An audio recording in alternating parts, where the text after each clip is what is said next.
தெய்வத்தால்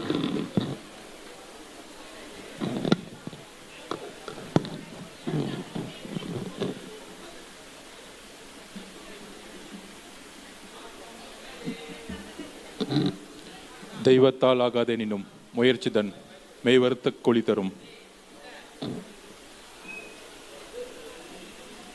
மாவட்ட கழக துணை செயலாளர் திருமதி தேவி அவர்களே, மாவட்ட மகளிரணி அமைப்பாளர் திருமதி தமிழ்ச்செல்வி அவர்களே, மாவட்ட மகளிரணி தளபதி லட்சுமி அவர்களே, நிர்வாகிகள் திரு தனலட்சுமி அவர்களே, நிர்மலா அவர்களே, திருமதி ரகமத் நிஷா அவர்களே, அண்ணன் திரு VS பாபு அவர்களே, கழக மாவட்ட செயலாளர் பூக்கடை அண்ணன் குமாரன் அவர்களே, கழக துணை பொதுச் செயலாளர் ராஜ்மோகன் அவர்களே, எல்லோருக்கும் என்னுடைய வணக்கம். கழக தலைவர் 2026 நம்மளுடைய முதல்வர் அண்ணன் விஜய் அவர்களுக்கு என்னுடைய வணக்கத்தை தெரிவித்து, உங்களுக்கு எல்லாம் மகளிர் தின வாழ்த்துக்கள். நேற்றிலிருந்தே ஆரம்பிச்சிருச்சு, அண்ணன் ஆரம்பிச்சிட்டாரு. தம்பி இங்கே உங்களோட சேர்ந்து உங்களோட இருந்து அண்ணன் கேட்டார், வெள்ளிவாக்கம் மட்டும் ஃப்ரண்ட்டில் நல்லா தெரிஞ்சு அப்படின்னு. ஏன் அப்படின்னா அதுவும் நம்ம ஏற்பாடு தான். இந்த மாதிரி வெள்ளிவாக்கம் தான் எப்பயுமே ஃப்ரண்ட்டில் இருக்கும். நான் அப்பயே சொல்லிட்டேன், அண்ணன் மனசு வட சென்னையில் இருக்குது. வட சென்னையில் எங்கேயோ ஒரு இடத்துல நிற்க போகிறாரு. அதுலேயும் குறிப்பாக வெள்ளிவாக்கம் இல்லை பெரம்பூரில் தான் நிற்கணும்னு அவர் மனசு இருக்கு. அந்த மாதிரி ஒரு 6 தொகுதி நிற்கணும்னா அதுக்கான களப்பணிகள் நம்ம செஞ்சுக்கிட்டே இருக்கிறோம். அப்போ நம்ம தலைவருடைய மெசேஜராக நான் இங்கே வந்து நிற்கிறேன் உங்கள் முன்னாடி. மகளிர் தின சிறப்பு வாழ்த்துக்கள். அம்மாவாக இங்கே இருக்கக்கூடிய, அக்காவாக இருக்கக்கூடிய, தங்கையாக இருக்கக்கூடிய, தோழியாக இருக்கக்கூடிய உங்களுடைய எல்லோருக்கும் என்னுடைய மனமார்ந்த மகளிர் தின வாழ்த்துக்கள். நேற்று ஃபஸ்ட்டே கொண்டாடிட்டோம், ஒன்றும் புரியல திமுகவுக்கு. நடாது 2 மாசமா அண்ணனை அப்படி திட்டி பார்த்தாங்க, இப்படி திட்டி பார்த்தாங்க, என்னென்னலாம் போய் சொன்னாங்க, அப்படி போய் சொன்னாங்க, இப்படி போய் சொன்னாங்க. ஆனால் நேற்று அவர் பேசின ஒரு 20 நிமிஷத்து பேச்சில் மொத்தமாக தூக்கி எறிஞ்சு காற்று போயிட்டே இருந்துச்சு. பாவம் முதலமைச்சர் ஸ்டாலின் அண்ணன் ஐயா அவர்கள் என்ன பண்ணணுன்னே தெரியல. என்ன அவதூறுகள்லாம் பேசணும், எவ்வளோலாம் பேசலாம், என்னென்னலாம் பேசலாம். அதாவது ஒரு கட்டமைப்பை உருவாக்குறாங்களாம். திமுக தான் மகளிருக்கு வந்து ஒரு சிறந்த பாதுகாப்பா. 2011 அந்த அம்மா சொன்னாங்க, ஒரே பிரச்சாரம் தான் சொன்னாங்க, இந்த திமுக திருப்பி ஆட்சிக்கு வந்துச்சுன்னா ஒரு பெண்கள் கூட ரோட்ல நடமாடவே முடியாது. 2026 திருப்பி நான் சொல்றேன், இவங்க ஆட்சிக்கு வந்துட்டாங்கன்னா ஒருத்தனும் ரோட்ல நடமாடவே முடியாது. 2 வயசு குழந்தைய ரேப் பண்றாங்க. யாருன்னா திமுக காரன். சரி, ஒரு ஏர் இந்தியாவில் போய் ஃப்ளைட்டில் போய் இங்கேருந்து டெல்லிக்கு அமைதியாக போக வேண்டியதானே. பார்க்குற பொண்ணெல்லாம் கையை பிடிச்சி இழுக்கிறதா இன்னைக்கு திமுக. என்னடா கட்சியை வளர்த்துருக்கீங்க? இதுக்கு ஒரு தலைவர், இதுக்கு ஒரு மகளிர் அணி. அக்கா கனிமொழி அக்கா ரொம்ப சாரி, உங்க அப்பாவுக்கு அப்புறம் நீங்க இந்த கட்சியிலேருந்து ரிசைன் பண்ணிட்டு போயிருக்கலாம். பாவம், இன்னைக்கு பரிதாபமா இருக்கிறதே அக்கா கனிமொழி அக்கா தான். ஏன்னா டெய்லி இவங்க பண்ற கூத்தை பார்த்துக்கிட்டு மீடியாவை பார்த்தாலே அக்கா கனிமொழி அக்கா ஓடிடுவாங்க. ஏன்னா திமுக காரன் பேச்சு எடுத்தாலே அந்த மகளிரை கையை பிடிச்சி இழுக்கிறது, இந்த மகளிரை வந்து துரத்துறது, இப்படி ரேப் பண்றது, இப்படி ஒரு கட்சியை உருவாக்கிட்டு முதலமைச்சர் என்னன்னே தெரியல டெய்லி கண்ணை மூடி நடந்துகிட்டே இருக்கிறார். அதுல இந்த கூட்டணியை உருவாக்கின பிறகு, காங்கிரஸ் சைன் போட்ட பிறகு அப்படியே ஒரு தைரியம் வந்துருச்சான். அப்படியே பயங்கரமான தைரியம் வந்துருச்சான். உடனே தமிழக வெற்றி கழகம் காங்கிரஸ் கோட்டை விட்டுருச்சு. அப்பா சாரி, அப்பான்னு சொல்லக்கூடாது அவரை. முதலமைச்சர் ஸ்டாலின் சார், 20 வருஷமா உங்க கூட இருந்தவனையே உங்களால குடும்பம் நடத்த முடியாம பல சண்டைகள் போட்டு பல திரைமறைவுகளில் வந்து பல நாடகங்கள் நடத்தி கொடுக்க வேண்டியவங்களுக்கெல்லாம் கொடுத்து, பெட்டியை கொடுக்கறதெல்லாம் கொடுத்து, கடைசியில் சைன் போட வச்சு நம்ம அவர் பேரை சொல்லலை, செல்வம் தான் அவர் பேர். செல்வம் இருக்கிற இடத்துல தான் அவர் இருப்பார். அவர் வச்சு சைன் போட்டு அதுக்கு ஒரு கூட்டணின்னு வச்சு கேட்டா மதசார்பற்ற கூட்டணியா? அது மதசார்பற்ற கூட்டணி இல்ல, கல்லாப்பட்டி கூட்டணி. தலைவர் கரெக்டா சொன்னாரு, பெட்டியை கொடுத்தாதான் சைனு. அப்படி ஒரு கூட்டணியை உருவாக்கிட்டு போன வாரம்லாம் ஒரு வண்டியை ஓட்டிட்டு இருந்தாங்க. அப்புறம் அவதூறு. நாங்கெல்லாம் கலைஞரை பத்தி பேச ஆரம்பிச்சா என்ன ஆகும்? எங்க வேலை அது கிடையாது. எங்க அண்ணன் தெளிவா சொல்லிட்டார், மக்கள் பிரச்சனையை நம்ம ஃபோக்கஸ் பண்ணுவோம். என்ன மக்கள் பிரச்சனை இன்னைக்கு? 2 வயசு குழந்தையே ஒருத்தர் ரேப் பண்றாரு. 2 வயசு குழந்தைங்க. அது திமுக காரன்னா என்ன ஒரு அநியாயம்! ஒரு ஏர் இந்தியாவில் ஒரு விமான பணிப்பெண்ணை பார்த்து ஒரு தவறான ஒரு சிந்தனையோட அவங்கள தொடர்றது எவ்வளவு பெரிய ஒரு கேவலமான சிந்தனை திமுகக்கு. அப்ப இந்த திமுகக்கு என்ன பிரச்சனை? எதிர்கட்சியா இருக்கும்போது ஒரு நல்ல கட்சியா இருக்கும், ஆளுங்கட்சியாச்சுன்னா அந்த அதிகாரமும் பணமும் வந்தவொடனே எங்க பிரச்சனை அதிகமாகனா அவனுக்கு அது அதிகாரம் தான் ஒரு மிகப்பெரிய பிரச்சனையா மாறும். அந்த அதிகாரம் வந்தவொடனே எதெல்லாம் கண்ணில் பார்க்கறதெல்லாம் அடையணும், ஒரு நிலத்தை பார்த்தா தூக்கணும், பெண்களை பார்த்தா ஒரு கேவலமான ஒரு சிந்தனை. அப்படி ஒரு கட்சியை வச்சுக்கிட்டு 26ல் நாங்கள் ஜெயிச்சிருவோம், 200 தொகுதியை ஜெயிச்சிருவோம். என்ன மனநிலைன்னே தெரியல அவங்களுக்கு. அப்ப இந்த அவதூறுக்கெல்லாம் நேற்று ஒரு சூப்பரா ஒரு பதில் கொடுத்தாரு. ஒரு 12 சத்தியம் கொடுத்தாரு. ஒரு 12 நான் முதலமைச்சர் ஆகும் பொழுது என்ன பிராமிஸ் கொடுத்தார்? எடுத்தோடனே சொன்னார், மகளிருடைய பாதுகாப்பு என்னுடைய நேரடி கண்காணிப்பில் இருக்கும். வேற யாரும் கிடையாது, இங்க நான் கண்காணிப்பேன். இதுக்கு ஒரு தனியா துறை உருவாக்கப்படும், ஸ்ட்ரெயிட்டா உருவாக்கப்படும். அதுக்கப்புறம் நீங்க என்ன 1000 ரூபாய் கொடுக்க? ஃபர்ஸ்ட் 1000 ரூபாய் ஒரு வருஷம் கொடுக்கவே இல்லை. கேட்டா சர்வே பண்ணிட்டு இருந்தாங்களாம். அந்த 1 வருஷம் முடிஞ்சிச்சு, 1.5 வருஷம் முடிச்சு. அதுக்கப்புறம் 1000 ரூபாய் கொடுத்தாங்க. திடீர்னு எலெக்ஷனுக்கு முன்னாடி ஒரு 5000 ரூபாய் போட்டுட்டு உங்களுக்கெல்லாம் சம்மர் ஹாலிடேஸ் வருது. இப்பதான் நம்ம சென்னை முன்னாடி கிளைமேட் இஷ்யூல சுவிட்சர்லாந்து தான் இருந்துச்சு. நம்மலாம் ஏப்ரல் மாசம் மே மாசம்லாம் 5 டிகிரியில வாழ்ந்துட்டு இருந்தோம். பயங்கரமா குளிர் அடிக்கும். ஏப்ரல் மே ஜூன் மாசம்லாம் பாத்தீங்கன்னா அப்படியே குளிர் நடுங்கும். அவங்க அப்பா கருணாநிதி கலைஞர் ஐயா தான் நமக்கெல்லாம் சொட்டர் கொடுத்தாரு குளிர் அப்ப. அதுக்கப்புறம் போர்வை கொடுத்தாரு. குளிர் தாங்க முடியாது. கலைஞர் ஐயா காலத்திலேயே ஸ்டாலின் சாரோடைய ஃபர்ஸ்ட் 4 வருஷம் கம்பளிலாம் கொடுத்தாங்க. ஏன்னா நம்மளால ஏப்ரல் மாசமும் மே மாசமும் குளிர் தாங்க முடியல. குளிர்னாலே 100 பேர் செத்து போயிட்டாங்க தமிழ்நாட்டில். அவ்வளோ குளிர். டெல்லிலாம் குளிர் ஒண்ணுமே இல்லை. சென்னையில் அவ்வளோ பெரிய குளிர். திடீர்னு என்ன ஆயிடுச்சுன்னா சூரியன் உதிச்சிச்சு. எப்போ உதிக்குன்னா ஏப்ரல் மாசமும் மே மாசம் சூரியன் அதிகமா உதிச்சிச்சு. அக்கா சிரிக்கிறாங்க பயங்கரமா. திடீர்னு சூரியன் உதிச்சு 45 டிகிரி வந்துருச்சு 5 டிகிரியில இருந்து. அதனால நம்மளுடைய முதலமைச்சர் ஸ்டாலின் சார் நம்ம இறக்கப்பட்டு மக்களை பார்த்து, இவ்வளோ குளிர்ல இருந்து வெயிலுக்கு வந்துட்டீங்களே, நீங்கெல்லாம் இந்த ஊரை விட்டு 5000 ரூபாய் கொடுக்குறேன், ஊட்டி கொடைக்கானல் பக்கம் போயிடுங்க, சென்னை பக்கம் இருக்காதீங்க. என்ன ஒரு கருணை மனசு ஐயா ஸ்டாலின் அவர்களுக்கு. பாப்பா இதெல்லாம் பெண்கள் பார்க்காமலே இருக்காங்க, கேட்காமலே இருக்கிறாங்க. நீங்க அவதூறு சொல்றதெல்லாம் காதல கொடுத்து கேட்பாங்கன்னு நினைக்காதீங்க. இந்த 5 வருஷம் நீங்க செய்த எல்லா அநியாயம் மனசுல ஏறி ஏறி ஏறி என்னைக்கு ஓட்டு போற மிஷினை வைப்பீங்க அன்னைக்கு பட்டனை உடைச்சாலும் உடைப்பாங்க.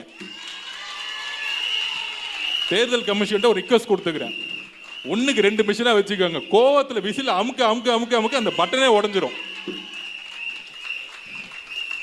உதயசூரியன் பக்கம் கையே போவாது. ஏன்னா கோவமா போய் அனுப்புவாங்க. அந்த முதலமைச்சர் ஸ்டாலின் சார் முகத்தை பார்த்து நெத்தியில் எப்படி குத்துன்னு குத்துனா அப்படி இருக்கும். அந்த மாதிரி நேராக குத்துன்னு குத்திக்கிட்டே இருப்பாங்க கோவத்தில். இப்படி ஒரு 5000 ரூபாய் நம்மலாம் இன்ப சுற்றுலா குளிர் சுற்றுலா சொல்றதுக்கு ஒரு 5000 ரூபாய் கொடுத்துட்டு, நான் 5000 ரூபாய் கொடுத்துட்டேன், பெண்களே ஓட்டு போட்டுருங்க, 2 வயசு குழந்தை ரேப் பண்றது என்னுடைய ஆட்சி இல்லை, உத்தரப்பிரதேசத்தில் நடந்துச்சு அப்படின்னு நாங்கள் பொய் சொல்லிடுவோம். இப்படிலாம் பொய் சொல்லி இதெல்லாம் எதுவுமே எடுப்பலன்னு தெரிஞ்ச உடனே கடைசியில் நம்ம மேலே ஒரு அவதூறை போட்டு நம்மளை திசை திருப்புறது. அப்படி ஆயிருச்சு, இப்படி ஆயிருச்சு, இவர் என்ன செஞ்சிட்டாரு, அவர் என்ன செஞ்சிட்டாரு. ஒரு பெண்ணை நோக்கிய விமர்சனமும் ஒரு பெண்ணை நோக்கிய அரசியலும் ஒரு பெண் கூட இருக்கக்கூடிய ஒரு செய்தியை இந்திரா காந்தி காலத்திலையும் உருவாக்குனாங்க, அம்மையார் ஜெயலலிதா காலத்திலையும் உருவாக்குனாங்க. அம்மையார் ஜெயலலிதா அம்மாவை நீங்க யோசிச்சு பாருங்க. 85ல இருந்து 91 முதலமைச்சர் ஆகிற வரைக்கும் கேவலமா பேசுவாங்க. உடல் மொழியிலையும் அவங்க இவங்களோட இருந்தாங்க, அவங்களோட இருந்தாங்க, இப்படி போனாங்க, அப்படி போனாங்க.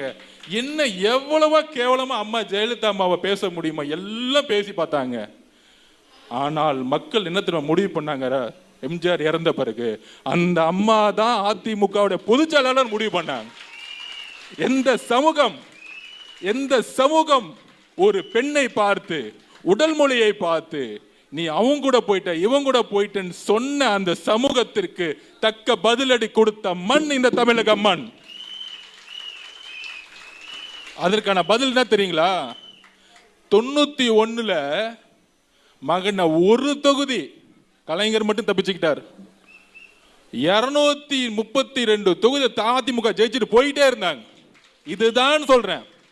உங்களுடைய அவதூறுக்கான பதில் என்ன தெரியுங்களா? 82 அந்த அம்மா கட்சியில இருந்து ஆரம்பிச்சு இந்த மாதிரி எந்த பெண்ணை நோக்கி எவ்வளவு கேவலமா பேசினாங்களோ இந்த சமூகம் அப்படி பெண்களை வைத்து நம்மளுடைய தலைவரை தவறாக பேசும் பொழுது அவர் அமைதியா இருக்கிறாருன்னா ஒவ்வொரு பெண்கிட்ட இருக்கக்கூடிய எமோஷனல் நம்ம கனெக்ட் ஆகிட்டே இருக்கு. நீங்க என்ன வேணா திட்டிக்கோ, 5 வருஷம் நீ என்ன ஆட்சி பண்ண அதுக்கு பதில் சொல்லு. இந்த தலைவர் சொன்னாரு அதெல்லாம் கவலைப்படாதீங்க, அதை நான் பார்த்துக்கிறேன். இவங்க 5 வருஷம் என்ன தவறு செஞ்சாங்க? எங்க திரும்பினாலும் ஊழல், எங்க பார்த்தாலும் ஊழல். ஒரு கவர்மெண்ட் ஆபீஸ்க்குள்ள போக முடியுமா? இன்னைக்கு ஒரு இபி டிபார்ட்மெண்ட்ல 36% ஏத்திருக்காங்க. யார் விலை ஏத்துனது? பஸ் ஃப்ரீ, ஒன்லி பிங்க் பஸ்ல மட்டும்தான் ஃப்ரீ. ஆனால் நம்ம தலைவர் என்ன சொன்னாரு? தமிழகம் முழுவதும் பெண்களுக்கு இலவசம்னு சொல்ல கட்டணமில்லா பேருந்து. அது ஏன் தெரியுமா சொன்னாரு? நாங்க டிஸ்கஷன்ல இருக்கும்போது எங்க கிட்ட கேட்டாரு. பொதுவா ஒரு டிஸ்கஷன்ல இருக்கும்போது அது ஏன் மாவட்டத்துக்குள்ள ஒரு பிங்க் பஸ்ஸை போட்டு போகணும்? ஒரு சாதாரண கூலி தொழிலாளியோடைய வீட்லையும் ஒரு மிடில் கிளாஸ் ஃபேமிலியும் ஒரு லோயர் ஏழை மக்களுடைய குடும்பத்தில் என்ன தெரியுமா பிரச்சனை? ஒரு அம்மா தன்னுடைய அப்பா அம்மா வீட்டுக்கு போறதா இருந்தாலும் குழந்தைங்களை கூட்டிட்டு திடீர்னு போகணும், தீபாவளியோ பொங்கலுக்கோ ரம்ஜானுக்கோ கிறிஸ்மஸ்க்கோ போறதா இருக்கட்டும், ஏன் ஒரு 3 மாசத்துக்கு அம்மாவை பார்த்துட்டு வரதா இருக்கட்டும், இல்லை அப்பாவை பார்த்து வரணும்னா தன்னோட கணவன்கிட்ட போய் கேட்கும் பொழுது அந்த கணவன்கிட்ட காசு இருக்காது. நீங்க போயிட்டு வந்தீங்கன்னா ஒரு 2000 ரூபா செலவாகும், பஸ்ஸுக்கே 1500 ரூபா ஆகும். அப்படி ஒரு பிரச்சனை இருக்கும் பொழுது அப்ப தலைவர் முடிவு பண்ணார், என் தங்கை, என் அம்மா, என் அக்கா, என் தங்கச்சி கன்னியாகுமரி டு சென்னை வரைக்கும் பஸ் ஃப்ரீ. பஸ் கட்டணம் இல்லாம போட்டோம். கன்னியாகுமரியில சென்னை வரணுமா? எல்லா பெண்களுக்கும் கட்டணம் இல்லா பேருந்து, பெஸ்ட் பேருந்து கொடுப்போம். எங்கேயும் நிக்க வேண்டாம், பஸ் ஸ்டாண்ட்ல நிக்க வேண்டாம். அது என்ன பிங்க்? இந்த திமுக உண்மையிலே அறிவே இல்லை. பெண்களுக்கு பிங்க் மட்டும்தான் பிடிக்குன்னு யார் சொன்னது? என்ன அறிவே இல்லையா? ஒரு பெண்ணை ஒரு கலர்ல சுருக்கிடுவீங்களா? நான் எங்க ஆபீஸ்ல எல்லாருமே தோழிகள் தான் வேலை பார்ப்பாங்க. நான் இப்போ ஒரு 100 பேர் இருக்கும்போது கேட்டேன், உங்களுக்கு என்ன பிங்க் மட்டும் தான் பிடிக்குமா? யாருன்னே சொன்னா, ஏன்னா எப்ப பார்த்தாலும் பிங்குக்குள்ளே எங்களை அடைக்கிறீங்க. அதுவே ஒரு டிஸ்கிரிமினேஷன். ஏன் ஒரு நிறத்தில் அடைக்கணும்? எனக்கு கருப்பு பிடிக்கும்னா எனக்கு பச்சை பிடிக்கும், எனக்கு இது பிடிக்கும், அது பிடிக்கும். ஏதோ ஒரு சினிமா பார்த்துட்டாரு நினைக்கிறேன், பிங்க் பஸ். அந்த பிங்க் பஸ் ஓட்ட உடஞ்சல் பஸ்ல பெயிண்ட் அடிச்சு வச்சுட்டாங்க, எவனும் ஏறவே முடியாது. அப்ப தலைவருடைய ப்ராமிஸ் என்ன? தமிழகம் முழுவதும் இந்தியாவிலேயே முதல் மாநிலம் இது. முதல் மாநிலத்தில் டிக்ளேர் பண்ணாங்க. எத்தனை 500 கிலோமீட்டர் நீங்க தூத்துக்குடியிலிருந்து சென்னை வாங்க, இல்ல தூத்துக்குடியிலிருந்து தஞ்சாவூர் போங்க, இல்ல கன்னியாகுமரியிலிருந்து மதுரை போங்க, எங்க வேணா போங்க, உங்க அப்பா அம்மாவை பார்க்க போங்க, உங்க குழந்தைகளை கூட்டிட்டு போங்க, உங்களுக்கு கட்டணமில்லா பேருந்துங்கிறத அனௌன்ஸ் பண்ணது எங்களுடைய தலைவர். ஒரு பெண்ணுடைய வழியிலிருந்து இப்படி ஒரு சத்தியம் செய்யும் பொழுது அவரை நோக்கிய விமர்சனம் எந்த அளவிற்கு தவறுங்கிறது நேத்து கொடுத்த பிராமிஸ்ல இருந்து தெரிஞ்சிருச்சு. அப்ப என்ன விமர்சனங்களை வேணா பண்ணுங்க, என்ன நாடகம் வேணா நடத்துங்க, ஆனால் தமிழக மக்கள் அதை நம்பவே மாட்டாங்க. அப்ப ஒவ்வொரு விஷயமும் பார்த்து பார்த்து பண்றாரு. கேஸ் சிலிண்டர் எதுக்கு? நேற்று 60 ரூபா ஏறிடுச்சு. இவங்க என்ன சொன்னாங்க? வந்தபோது 100 ரூபா கம்மி பண்றேன், கேஸ் சிலிண்டர் ஃப்ரீ தரேன். ஆனால் அவர் சொன்னது என்ன? விறகு அடுப்புலையும் மண்ணிலும் இன்னைக்கும் பல தாய்மார்கள் இன்னைக்கு கேஸோடைய விலை ஏறுறதுனால இன்னைக்கு சமைச்சிட்டு இருக்காங்க. அப்ப என்ன சொன்னாரு? குறைந்தபட்சம் அவருக்கு தெரியுது, குறைந்தபட்சம் ஒரு 45 நாள் ஒரு சிலிண்டர் வரலாம் ஒரு 4 பேர் இருக்க இடத்துல. அப்ப 6 சிலிண்டரை நம்ம கொடுப்போம்னு டிக்ளேர் பண்ணிட்டார் நேத்து. அப்ப அவருடைய தேர்தல் அறிக்கை கிடையாது, அவருடைய கனவு திட்டம். இத்தனை நாள் சொல்லிட்டு இருந்தாங்க அவருக்கு திமுகவை திட்டதான் தெரியும், ஸ்டாலின் ஐயா தவறுகளை சொல்லதான் தெரியும், இவர் தமிழ்நாட்டுக்கு வந்தா என்ன செய்வார்னு சொல்ல மாட்டேங்கிறாரு அப்படின்னு சொல்லும் பொழுது, நேற்று ஒரே மகளிர் தின மீட்டிங்ல மொத்தமா முடிச்சுட்டாரு. மகளிரோட சந்தோஷத்தை மொத்தமா முடிச்சுட்டாரு. தமிழகம் முழுவதும் எல்லாரும் சந்தோஷம். அப்பாடா, எனக்கு இங்க இருந்து கன்னியாகுமரியில இருந்து நான் தூத்துக்குடி போறதா இருந்தா, இல்ல கன்னியாகுமரியில சென்னை போறதா, இனிமேட்டு எந்த பாரமும் எனக்கு கிடையாது குழந்தைங்களோட போறதா. அப்ப அந்த அளவிற்கு ஒவ்வொரு பெண்ணுடைய மனசிலிருந்து தாய் மாமன் சீருங்கிறாரு. திமுக புரியவே இல்லை.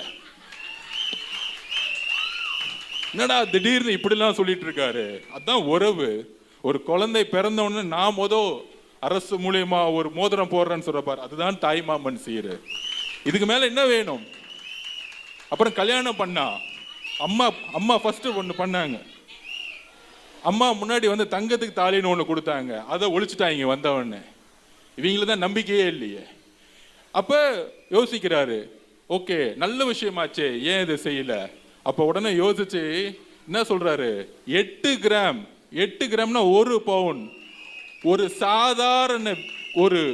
சாதாரண கிராமப்புறத்திலேயோ ஒரு கூலி தொழிலாளியோ ஒரு மிடில் கிளாஸ் ஃபேமிலியோ ஒரு தாலி செய்யறதுக்கு, குறைந்தபட்சம் சின்னதா தாலி செய்யறதுக்கு இன்னைக்கு மினிமம் ஒரு பவுன், 4 பவுன் இல்ல 2 பவுன், 1 பவுனோட சேர்ந்து அடுத்த பொருட்களையும் சேர்த்து செய்வாங்க. ரொம்ப ஏழ்மையா இருக்கிறாங்க. 1 பவுனோட விலை என்ன இன்னைக்கு உங்களுக்கு சொல்லுங்க?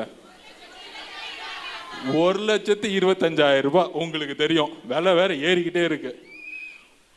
கல்யாணம் பண்ணா 1,25,000 என்னுடைய முதல் சீரா ஒரு தாலி கொடுக்குறேன்னு சொன்னார்ல, இதுதான் எங்க தலைவர். ஐயோ 1,25,000 ஆயிடுமா, எப்படி கொடுக்கலாம், செய்ய முடியுமா? உடனே கேள்வி கேட்பாங்க, இவருக்கு பொருளாதாரம் தெரியுமா? அதுக்கு ரொம்ப சிம்பிளா சொல்லிட்டார். நீங்களே சொல்லுங்க, இன்னைக்கு ஒரு ரோடு போடுறாங்க, சரி ரோட விட்டுருங்க, ஒரு கக்கூஸ் கட்டுறாங்க திமுக, எத்தனை % கமிஷன் அடிப்பாங்க? கணக்கு இல்லை, நான் சொல்றேன் கணக்கு. ஃபேமிலிக்கு 20%, மினிஸ்டருக்கு 5%, ஆபீசர்ஸுக்கு 5%, 30%. ஓகேங்களா? அதுல 30% யார் டாக்ஸ்? ஜிஎஸ்டி மாதிரி தமிழ்நாட்டில் ஒரு டாக்ஸ் இருக்கு, ஸ்டாலின் டாக்ஸ். அதான் நேற்று சொன்னார். நீங்க ஒரு ரோடு போறதா இருக்கட்டும், ஒரு கக்கூஸ் கட்டுறதா இருக்கட்டும், ஒரு இபி ப்ராஜெக்டா இருக்கட்டும், ஒரு வீடு கட்டுறதா இருக்கட்டும், ஒரு பிடபிள்யூ டிபார்ட்மெண்ட் இல்லை ஒரு ஸ்கூல் கட்டுறதா இருக்கட்டும், ஏன் இடிஞ்சு விழுற மாதிரி இருக்கு? வெள்ளைக்காரன் கட்டின ரிப்பன் பில்டிங் இன்னும் இருக்கு, இவங்க கட்டின ஹாஸ்பிட்டல் உடஞ்சிக்கிட்டு இருக்கு, ஸ்கூல் உடஞ்சிக்கிட்டு இருக்கு. ஏன்? Stalin tax, Stalin sir tax. Stalin sir டாக்ஸ்னா எவ்வளோ? எஸ்எஸ்டின்னு சொல்லலாம், இனிமேல் ஜிஎஸ்டிக்கு பதிலாக எஸ்எஸ்டி. எஸ்எஸ்டி 30% போகுது. 30%னா நேற்று கணக்கு சிம்பிளாக எடுத்துட்டாரு, 4 லட்சம் கோடி ரூபாப்பா பட்ஜெட்டு. அப்போ 30% எவ்வளோ ஆச்சு? 1,20,000 கோடி ரூபாய். 1,20,000 கோடி ரூபாய் எடுத்து நான் ஸ்கீம்ஸ் கொடுக்க போறேன். எனக்கு ₹1 காசு தேவையில்லப்பா, நான் முடிவு பண்ணிட்டேன். அடிக்கிற கொள்ள குடும்பத்துக்கு போகுது, எனக்கு வேண்டாம். என்னுடைய குடும்பத்தையும் மீறி தான் அரசியலுக்கு வந்திருக்கேன்னு ஓப்பனா டிக்ளேர் பண்ணிட்டாரு. அதுக்காக தான் இவ்வளவு பிரச்சனையை பேஸ் பண்ணிட்டு இருக்காரு அவரு. இதுதான் உண்மை. எல்லாரும் சொல்லி பார்த்தாங்க அரசியலுக்கு வராதன்னு மிரட்டினாங்க. இது ஏன் லைஃப்லயே நடந்திருக்கு. நீங்க பார்த்துருக்கீங்களா? நான் தமிழக வெற்றி கழகத்துல பொதுக்குழுல இறங்கி பேசிட்டு அப்பதான் இறங்குவேன். உங்களுக்கு தெரியும், நான் கோவமா இல்ல, உண்மையை பேசுவேன். பொதுக்குழுலையும் 2ஆம் ஆண்டுலையும் 3ஆம் ஆண்டுலையும் திமுக செய்யக்கூடிய செயல்களாகட்டும், இல்லை கரூருக்கு அப்புறம் நான் நான் பேசினது எதுவுமே வந்து கோவமா இல்லை, மனசுல இருந்து இவங்க செய்யக்கூடிய கோவமும், இப்படி என் தலைவர் அடிக்கிறாங்களே, என் கட்சி அடிக்கிறாங்களே, கோவத்தக்கூடிய பேசிய பேச்சுகள் மக்கள்கிட்ட பயங்கரமா எடுப்படும் பொழுது திடீர்னு என் குடும்பத்தில் யாரோ சம்பந்தம் இல்லாம வந்து என்ன கண்ணாமலான்னு திட்டிட்டு இருப்பாங்க. ஏன்னா திமுக இருந்து கொடுத்த மிரட்டல்கள் உங்களுக்கே தெரியும் யார் யாரெல்லாம் திட்டிருப்பாங்க அப்படின்னு. நான் இதுக்கும் பதில் கொடுத்ததே கிடையாது. திடீர்னு என்ன திட்டிக்கிட்டே இருப்பாங்க. அப்ப எனக்கே அப்படின்னா திமுக அண்ணன் தலைவருக்கு எவ்வளவு நெருக்கடிகள் கொடுப்பாங்க யோசிச்சு பாருங்க. அது குடும்பமாவும் இருக்கட்டும், சொந்த பந்தங்களா இருக்கட்டும், எவ்வளவு தொல்லைகள் கொடுப்பாங்க. ஏன் அண்ணன் இபிஎஸ் அண்ணனுக்கு ஏன் தொல்லை கொடுக்க மாட்டேங்கிறாங்க? அவர் ஜாலியா 140-94 தொகுதி அவர் பாடி போயிட்டு இருக்காரா? நீங்க கண்டுக்கிட்டீங்களா? நான் கண்டுக்கிட்டோமா? மக்கள் கண்டுக்கிட்டாங்களா? இல்லையே. அதனால திமுகவும் கண்டுக்கல. அவ்வளவுதான். இதுக்குள்ள அரசியல் இருக்கு. ஆனால் நம்ம தலைவர் 6 மாவட்டம் தான் போனார். அதுக்குள்ள கரூர்ல ஒரு மிகப்பெரிய கொலை வெறியாட்டத்தை செஞ்சது யார்? செந்தில் பாலாஜி அவர்கள். செந்தில் பாலாஜி எதுக்கு செய்யறாரு? அவருக்காக செஞ்சுக்கிட்டாரா? இல்ல. உண்மையை தெரிஞ்சுக்கணும். அடுத்த வாரிசு யாரு? முக ஸ்டாலின் அவர்களுக்கு அப்புறம் உதயநிதி ஸ்டாலின் அவர்களுக்கு யார் எதிரி? அவ்வளவுதான் வித்தியாசம். நீங்க புரிஞ்சுக்குவாங்க. அப்ப அவருடைய மகனுக்கு யார் எதிரியா வந்து நிக்கிறா? நம்ம எதிரி யாரு நினைச்சது இல்ல. நம்ம அரசியல் நல்ல நிர்வாகத்தை கொடுக்கறதுக்கு தலைவர் வந்திருக்கிறார். அப்ப இவர் 6 டிஸ்ட்ரிக்ட் போயிட்டாரு. இன்னும் 30 டிஸ்ட்ரிக்ட் போகட்டா என்ன ஆகும்? அவ்வளவுதான். பெரிய சூறாவளி வந்து இவர் வீட்டில் எப்படி முடக்கலாம்? அப்ப செய்யக்கூடாததை செய்ய நினைச்சு அதனால பல பழிகள் ஏற்பட்டு அந்த பழியை தூக்கி நம்ம மேல போட நினைச்சு அதுக்கு அவங்களே போலீஸ் ஆபீசர் அப்பாயின்ட் பண்ண பொழுதுதான் நம்ம சுப்ரீம் கோர்ட்டுக்கு போனோம். சுப்ரீம் கோர்ட் ஒரு நியாயமான விசாரணை வேணும்னு ஒரு ஜட்ஜ் அப்பாயின்மெண்ட் பண்ணிட்டாங்க. இவங்க விசாரணை நடந்துச்சுன்னா என்ன பண்ணிருப்பாங்க? இந்நேரம் நான் ஜெயில இருந்திருப்பேன். இன்னைக்கு வரைக்கும் நான் வெளியே வந்து பேசியிருக்க முடியாது. அண்ணன் ஆனந்தனர்கள் வெளியே வந்து பேசியிருக்க முடியாது. அவரு ஜெயிலுக்கு போயிருப்பாரு.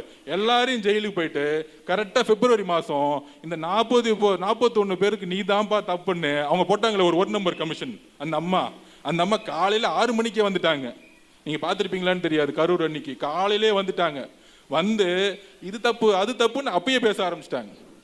ஹைகோர்ட்ல ஒரு கேஸ் போட்டு திமுக காரன் கேஸை போட்டு எஸ்ஓபி கேஸ் பதிலாக நமக்கு எஸ்ஐடி கேஸ் போட்டு விட்டாங்க. எஸ்ஐடினா போலீஸ் ஆஃபீஸர் அவங்களே போட்டுக்கிட்டாங்க. அப்ப என்ன அர்த்தம்? கோர்ட்டு நமக்கு எதிராக திரும்பிருச்சு. திமுக எங்க போய் ஒளிஞ்சுக்கிச்சு? கோர்ட்டுக்கு முன்னாடி ஒளிஞ்சுக்கிச்சு. இந்த தப்பை தான் நம்ம சுப்ரீம் கோர்ட்ல போய் கேட்டோம். இன்னைக்கு அந்த கேஸ் போயிட்டு இருக்கு. அப்ப நம்மளை முடக்கி எஸ்ஓபி போட்டு எந்த கூட்டம் நடத்த விடாம, எஸ்ஓபின்னா என்னன்னு உங்களுக்கு புரியும். இப்ப நான் இங்க கூட்டம் நடத்தணும்னா இங்க இருக்கிற எஸ்பி கிட்ட நான் பர்மிஷன் வாங்கணும். அந்த மாதிரி நம்ம எங்க கூட்டம் நடத்துறதா இருந்தாலும் போலீஸ் ஆபீசர்கிட்ட பர்மிஷன் வாங்காம நம்ம போக முடியாது. அதே மீறி போனா என்ன தெரியும்? அண்ணனை பார்க்குற எத்தனை லட்சம் பேர் வருவாங்கன்னு உங்களுக்கு தெரியும். அந்த கூட்டத்தில் திருப்பி தவறாச்சுன்னா திருப்பி நம்ம மேல பழின்னு போடுவாங்க. அப்ப காவல்துறையோட அனுமதிக்காக எத்தனை மாசம் நம்ம காத்திருக்க வேண்டியதா இருக்கு? காத்துட்டே இருக்க வேண்டியதா இருக்கு. அதனாலதான் இன்னைக்கு 5000 பேர் வச்சு மீட்டிங் நடத்திட்டு இருக்கோம். ஏன்னா திமுகக்கு 32 மாவட்டத்துக்கும் தலைவர் போயிடக்கூடாது. வீட்டுல முடக்கணும். வீட்டுல முடக்கிட்டு போலீஸ் பர்மிஷன் கொடுக்காம இல்ல அவர் வீட்டுல ஜாலியா இருக்கக்கூடிய ஆளு, அவர் வந்து பிரச்சாரம் பண்ண மாட்டாரு அப்படின்னு ஒரு பொய்யான தகவலை பரப்புறது. இதையும் மீறி அவர் பிரச்சாரம் பண்ண ஆரம்பிச்சிட்டாரு. அப்புறம் அவர் வேற என்னெல்லாம் மொழிகள் சொல்லி அவர் அடிக்கலான்னு பிரச்சாரத்தை ஆரம்பிச்சிட்டாங்க. நான் திருப்பியும் சொல்றேன், அம்மா ஜெயலலிதா அவர்களுக்கு ஏற்பட்டதையும் எம்ஜிஆர் அவர்களுக்கு என்னெல்லாம் ஏற்பட்டுச்சோ, என்னெல்லாம் அவரை சொல்லி சொல்லி சொல்லி திட்டினாங்களோ அதையெல்லாம் மக்கள் பொறுமையா கேட்டுக்கிட்டே இருக்கிறாங்க. இந்த பொறுமையா கேட்டு என்ன பண்ணுவாங்க? 77 திமுகவை தூக்கி எறிஞ்சாங்க. அவர் உயிரோட இருக்கிற வரைக்கும் அவங்க எந்த காலத்திலும் வந்ததா வரலாறே கிடையாது. இதுதான் உங்களுக்கு மக்கள் அவங்க மேல கொடுத்த பதிலடி. அதே மாதிரி நீங்களும் சரி நம்மளும் நம்புவோம். இன்னைக்கு அவங்க சொல்றாங்களே பெருசா கூட்டணி உருவாக்கிட்டோம், அண்ணா ஓபிஎஸ் அண்ணா வந்தா கூட பிடிச்சி போட்டுக்குவோம், யாரை வேணா பிடிச்சி போட்டுக்குவோம், நம்ம ஜெயிச்சிடலாம். ஒரு கிரிக்கெட் மேட்ச் நடக்கும் T20, இன்னும் 40 நாள் தானே இருக்கு. இந்தியா ஜெயிக்கவே நினைக்காதுன்னு நினைச்சாங்க. ஒரு மேட்ச் 6 பாலுக்கு 6 சிக்ஸர் அடிச்சாங்க. அந்த மாதிரி நோட்டிபிகேஷன் வரட்டும், எலெக்ஷன் நோட்டிபிகேஷன் வரட்டும். நம்ம அண்ணன் ரோடா போகும்போது அப்போ ஒரு மிகப்பெரிய மாற்றம் வரும். ஒவ்வொரு ரோடா போட்டு இருக்கும்போது மக்களோட எழுச்சி அன்னைக்கு பார்ப்பாங்க. நீங்க முடக்கி வைக்க முடியாது. அவதூறும் சூழ்ச்சியும் மக்கள்கிட்ட எடுபடாது. ஏன்னா நீங்க தான் ஆளுங்கட்சி, நீங்க தான் எல்லா தவறும் செஞ்சிருக்க. ஒவ்வொரு மாவட்டத்துக்கும் ஒவ்வொரு மன்னர்களை உருவாக்கிட்டாங்க. அங்கேயா திருச்சியா, அங்க நேரு குடும்பம், இந்த பக்கம் பொன்முடி குடும்பம், அந்த பக்கம் செந்தில் பாலாஜி குடும்பம், இப்படி ஒவ்வொரு மன்னர்களை உருவாக்கக்கூடிய ஒரு மனநிலையை உருவாக்கி மக்கள் வெறுத்து போயிருக்காங்க. அப்ப இபிஎஸ் ஐயாவுடைய பிரச்சாரம் தோல்வியில முடிஞ்சிருச்சு. அப்ப மக்களுடைய ஒரே நம்பிக்கை என்ன? நம்மளுடைய தலைவர்களுடைய பேச்சும் பிரச்சாரம் மட்டும்தான். அதை எப்படிலாம் முடைக்கலாம்? அவரை முடக்கலாமா? ஐயோ அவர் முடங்கிட்டாரு, கரூருக்கு அப்புறம் அவர் முடங்கிட்டாரு, கட்சி காணா போயிடுச்சு. இல்ல, திருப்பி எந்திச்சு வந்துட்டே இருந்தார். திருப்பி அவதூறு சொற்கள், திருப்பி எந்திரிச்சு வந்துட்டே இருக்கிறார். நீ இவ்வளோ பேசிட்டியா? மகளிர் தின அன்னைக்கு என்னுடைய குறிக்கோள் என்ன, என்னுடைய செயல் திட்டம் என்ன, நான் ஆட்சிக்கு வரும்போது என்னுடைய அக்கா தங்கைக்கு நான் என்ன பண்ணுவேன்னு சொல்லிட்டு போய்கிட்டே இருந்தார். இதுதான் பதில், ஒரே பதில் இதுதான். ஒரு நெகட்டிவா பிரச்சாரம் பண்ணா, அதாவது இன்னும் சிம்பிளா உங்களுடைய மொழியில சொல்றேன், அவங்க நெருப்பை ஏத்திக்கிட்டே இருக்கிறாங்க. நீங்க பாக்குறீங்க, ஐயோ எரியுதே அப்படின்னு நினைச்சு நீங்க கவலைப்படுறீங்க, என்னப்பா இப்படி எரிச்சுக்கிட்டே இருக்கிறாங்க, தீப்பெட்டி வச்சு எரிச்சு எரிச்சு பெருசாக்கிட்டு இருக்காருன்னு. ஆனா நம்ம அண்ணனை பொறுத்த வரைக்கும் ஒரு பேச்சு என்ன தெரியுமா? ஒரு பேச்சுங்கிறது ஒரு மிகப்பெரிய கனமழை. ஒரு புயலோட ஒரு மழை வந்தா என்ன ஆகும்? எவ்வளவு பெரிய நெருப்பையும் அந்த மழை அதோட நெருப்பை காண போய்கிட்டே இருக்கும். அந்த அந்த மலை துளிய மகளிர்களுடைய கண்ணீர் துளியா பார்க்கிறேன். இதுதான் உண்மை. இன்னைக்கு தமிழ்நாட்டில் அந்த கண்ணீர் துளிகள் சேர்ந்து சேர்ந்து சேர்ந்து நீங்க நெருப்பு ஏத்த ஏத்த ஏத்த ஏத்த ஒரு பெரிய மலையாக வந்து அந்த நெருப்பை தூக்கி எறிகிற மாதிரி எங்களுடைய தலைவர்களுடைய பிரச்சாரமும் பேச்சும் உங்களுடைய அவதூறு சொற்களை தூக்கி எறிஞ்சுக்கிட்டு இருக்கு. இதுதான் உண்மை. நீ 2 மாசமா திட்டிக்கிட்டு இருக்க, பொய் பிரச்சாரம் பண்ணிட்டு இருக்க, என்னென்னமோ பண்ணி பார்க்கிற. ஆனால் ஒரே ஒரு பேச்சு 15 நிமிஷம் 20 நிமிஷம் ரொம்பலாம் பேசல. இதுதான் நான் செய்ய போறேன் 12 மாசத்துல. இப்ப அவன் ஒண்ணுமே புரியல. என்ன செய்யலாம்? இந்த 12 ப்ராமிஸுக்கு பதிலாக என்ன செய்யலாம்? 2500 பதிலாக பேசாம 4000 ரூபாய் சொல்லிடலாமா? மக்கள் நம்பிடுவாங்களா? அவங்க தான் வந்து குளிர் காலத்துல இருந்து கோடை காலமா மாத்தினாங்களே, சம்மர் ஃபீஸ் மாதிரி, அந்த மாதிரி ஏதாச்சும் செஞ்சிடலாமா அப்படின்னு ஒரு யோசனை. இல்ல பேசாம பஸ் வந்து தமிழ்நாடு முழுசும் சொல்லிட்டாங்க, நம்ம வந்து காஷ்மீர் வரைக்கும் ஃப்ரீன்னு சொல்லிடலாமா? ஐயோ, அது மோடி கிட்ட பர்மிஷன் வாங்கணுமே, நம்ம சொல்லிடலாமே. நான் காஷ்மீர் வரைக்கும் ஃப்ரீ நினைச்சேன், மாண்புமிகு பிரதம மந்திரி மோடி அவர்கள் சூழ்ச்சினால நான் சொல்ல முடியல. நான் பிரதம மந்திரி ஆனவன திருப்பி நான் காஷ்மீர் வரைக்கும் ஃப்ரீயா விடுவேன்னு திருப்பி ஏற்றுவாங்க 29ல். இப்படிதான் நீட்டுக்கு பத்தி சொன்னாங்க. என்ன சொன்னாங்க? ஆட்சிக்கு வந்தோன்னா முதல் சைனுன்னு சொந்த புள்ள உதயநிதி அவர்கள் சொன்னாரு. என் முதல் சைனே அதானங்க அப்படின்னு. சரி, ஓகே, அது சின்ன புள்ள, விளையாட்டு தெரியாத புள்ள, ஏதோ சொல்லிருச்சு. முதலமைச்சர்கள் சொன்னாரு, நான் ஆட்சிக்கு வந்தோடனே என்னோட முதல் கையெழுத்து நீட்டுக்கு எதிரானது, நீட்டை ஒழிச்சிருவேன்னு. திடீர்னு என்ன சொல்லிட்டாங்க? 24 எலெக்ஷன் முன்னாடி 23ல் எல்லாரும் கேட்குறாங்க, எங்க நீங்க நீட்டை ஒழிச்சிருவீங்கன்னு சொன்ன உடனே நாங்க நீட்டை ஒழிச்சிருவோம்னு சொன்னோம். 24 எலெக்ஷன்ல திமுக காங்கிரஸ் வந்து பிரதம மந்திரியா ஆயிடுவாரு ராகுல் காந்தி, அவர் வந்த பிறகு ஒழிச்சிடலாம் நினைச்சோன்னு சொன்னு ஒரு பொய்ய சொல்லிட்டாங்க. அப்ப எந்த அளவிற்கு ஒரு வாக்குறுதியை கொடுத்து பொய்ய சொல்லி எப்படி மக்களை ஏமாத்துறதுங்கிறது எல்லா தமிழக மக்களுக்கும் தெரியும். அதனால மகளிர் தின வாழ்த்துக்களுக்கு நமக்கு முன்னாடி இருக்கிற ஒரு சேலஞ்ச் என்னன்னா, இன்னும் 40 நாள் இன்னும் கடுமையான அவதூறு சொற்களை பேசுவாங்க. ஏதோ இவர் ஒரு பெரிய காந்தியவாதி மாதிரியும், ஒரு பெரிய தியாகி மாதிரியும், ஐயா ஸ்டாலின் அவர்கள் ஒரு பெரிய வள்ளலார் மாதிரியும், அமைதியை நோக்கி போற மாதிரியும், ஒரு முகத்தை அப்படி சாஃப்டா அப்படி ஒரு முடியை வச்சுக்கிட்டு, எதுவுமே ஒரிஜினல் இல்லை, அது விட்டுருங்க,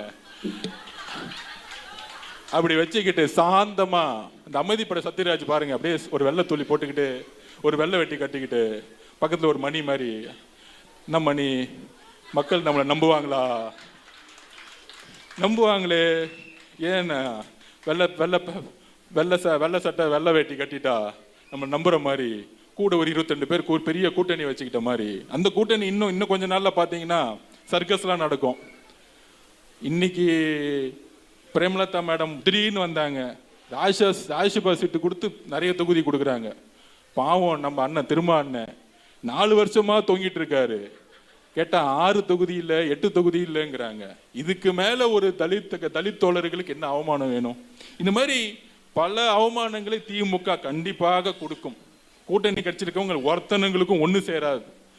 மேலே இருக்கக்கூடிய கட்சியில் இருக்கிற ஒரு 10 கட்சிகளை ஒன்று சேர்த்துக்குவாங்க, அவங்களுக்கு எல்லாம் பெட்டி போயிடும். ஆனால் கீழே இருக்க தொண்டர்கள் அழுதுகிட்டே இருப்பாங்க. அப்போ அவங்களுக்கான ஒரே நம்பிக்கை யாரு? தளபதி. 22 கட்சி கூட்டணியோடைய தலைவர்கள் சேர்ந்துட்டாங்க. இதை நோட் பண்ணிக்குவாங்க நல்லா. என்னது 22 கட்சி? ஃபார் எக்ஸாம்பிள் காங்கிரஸ் சேர்ந்துருச்சு, ஆனால் 10 பேர் மட்டும் தான் சேர்ந்துருக்காங்க, கீழே கிடையாது. கீழே யாருமே கிடையாது. நீங்க யாராச்சும், நானே விசாரிச்சிருப்பேன், லேட்டஸ்டா சர்வே எடுத்தேன். காங்கிரஸ்ல இருக்கக்கூடிய 100 தோழர்கள் தோழிகள்ல 70 பேர் இனி டிவிக்கு வந்துட்டாங்க. என்னடா அந்த கட்சி என்ன பண்ணாலும் இந்த கட்சி உருப்படவே உருப்படாது. 50 வருஷமா காமராட்சி உருவாக்கணும்னு கடைசியில் கலைஞர் ஆட்சி உருவாக்கிட்டாங்க, ஸ்டாலின் ஐயா ஆட்சி உருவாக்கிட்டாங்க, அடுத்த உதயநிதி ஐயா ஆட்சி உருவாக்குறதுக்கு கதை சட்டைகள்லாம் கிளம்பிட்டாங்க. அதுக்கு மேல ஒரு 10 கட்சி 10 தலைவர்கள் கேட்டா பிஜேபி வந்துடும் பொய்யா பேசி சுத்திட்டு இருக்கிறது. இப்படிதான் 3 எலெக்ஷன் ஜெயிக்கிறது. இங்க யாரு முதலமைச்சர்? விட்டா நாளைக்கு பிரதம மந்திரி நரேந்திர மோடி அவர்கள் தான் இங்க சிஎம் கேண்டிடேட் பொய் சொன்னாலும் சொல்லுவாங்க. இங்க முதலமைச்சர் செய்யக்கூடிய தவறுகளை சொன்னா நம்மள திசை திருப்பி விடுவாங்க. நம்மள திசை திருப்புறதுக்காக தான் நமக்குள்ளேயே பல பிரச்சனைகளை உருவாக்குறது, பல அவதூறுகளை கிரியேட் பண்ணுவது. அது ஒரே வார்த்தையில சொல்றாரு, என்னுடைய பிரச்சனையை நான் பார்த்துக்கிறேன். அவ்வளோ ஒத்து கிடையாது. நீங்க உங்க வேலையை பார்த்துட்டு மக்களோட பிரச்சனைக்காக போராடுங்க, ஃபீல்டுக்கு போங்க, அவங்க செய்யக்கூடிய செயல்களை செய்யுங்கன்னு சொல்லிட்டாங்க. அதனால நண்பர்களே, தோழர்களே, நமக்கான எதிர்காலம் மிகப்பெரிய வெற்றியுடன் 2026 மே மாதம் தொடங்க போகுது. அதை உறுதியாக நம்ம நம்புவோம்.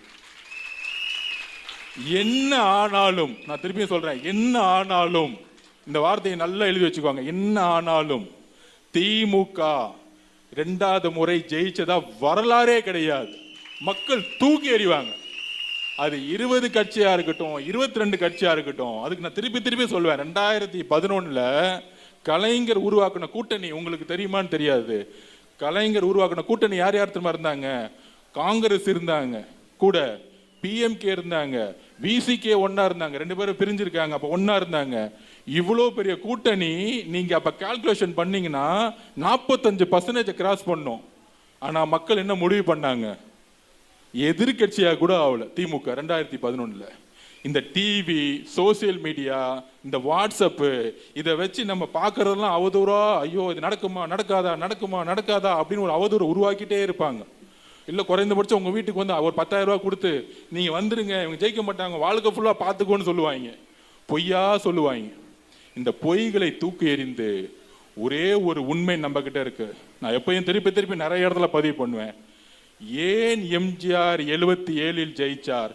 ஏன் கருணாநிதி அவர்கள் தோற்றார்? ஐயா கருணாநிதி கிட்ட என்ன இருந்துச்சு? அண்ணா உருவாக்கிய கட்சியை கொடுத்துட்டு போன 71 200 தொகுதி ஜெயிச்சார்.